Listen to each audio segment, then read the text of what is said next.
What's going on, guys? It's Canadian Landscaper coming at you. Today I'm going to show you my new 8.5 foot wide by 18 foot long plus the Vinos enclosed trailer. This is a full aluminum body. This is a tall trailer. Got 5,200 pound torsion axles on it. This is something I have wanted for the business for a long time. There's a couple things. I'm sorry, this shop's only 25 feet wide, guys, so I can't stand back and really show it to you well on my phone. But there's a few things. When I went to order this, I spent a year going through the Facebook groups and really took the time to think about how I wanted to order this. And maybe I'll do a short video on that later in the office. Well, I don't have to stand here for that, but anyways, this is just a quick overview. Like I say, it's 18 feet up until, well, basically where this point is. There's my finger, and then plus whatever the Vinos is, roughly 4 feet. What we're doing here on the inside is I've started to prime the edges around the floor. It's got aluminum trimming, so a lot of cutting in to do. But we used a Block It primer, 2 coats on the wall, and then we're going to go with 2 coats of an oil-based paint. This is the first coat, just needs 1 more. And then on the floor, so that's a back ramp. The back ramp and the floor is going to be painted gray. Currently that's just in primer. You can tell it's not as shiny as the walls. I haven't primed the floor yet just because I want to focus on the walls first. I'm going to put the last coat on here on the walls tonight. And hopefully maybe get a first coat of gray on that ramp. And then do the floor, prime the floor, maybe go for a coffee, come back, prime the floor again. That way I just got to do the floor tomorrow. I'm going to equip the inside of this with, the Green Touch trimmer racks. I've used them for the last 5 years. They've been really good to me. One time, I think it was when they first switched over to the green style racks. About a year later, I had one of them snap in half. And I called them up. And keep in mind, I'm up here in Canada, I think they're all the way down in Florida. They sent me a whole new trimmer rack, no charge, no questions asked. They didn't even want the other one back. So the company themselves, they've been good to me. So I've got no reason to variate from them. I've already bought the trimmer rack. I'm gonna go with a couple of blower racks there.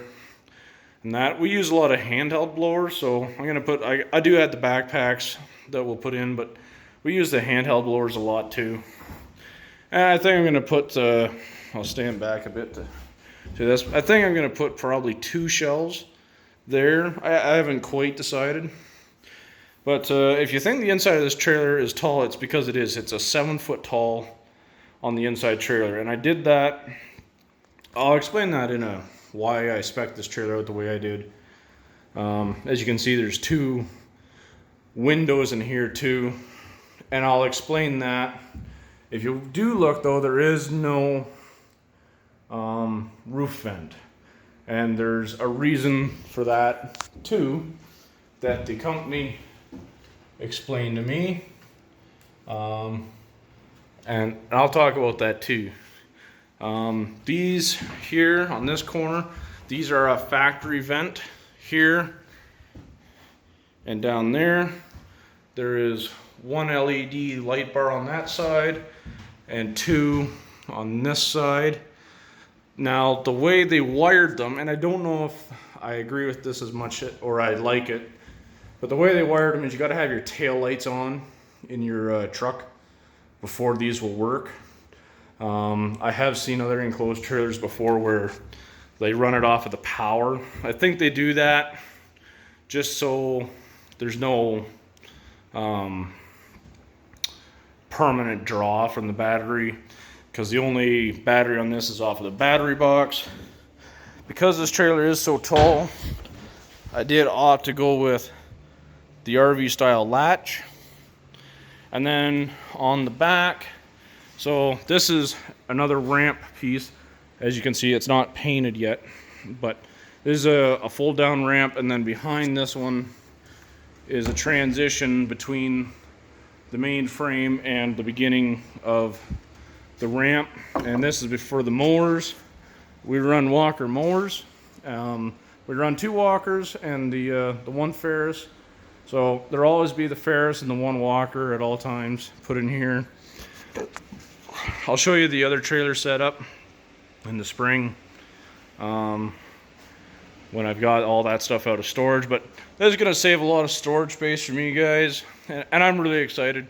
I've wanted this for 5-6 years now and finally did it. So I just wanted to show you this kind of as a blank canvas. I will do another video maybe later tonight as to how and why I spec'd this trailer out the way I did, and maybe give you guys some insight on if you ever go to spec out an enclosed trailer. I don't recommend going and making an impulse buy on one of these, because you spend a lot of money on an enclosed trailer. So when you do it, make sure to price it out at a few places. Make sure your quality is on point, because there's a lot of crappy trailers. And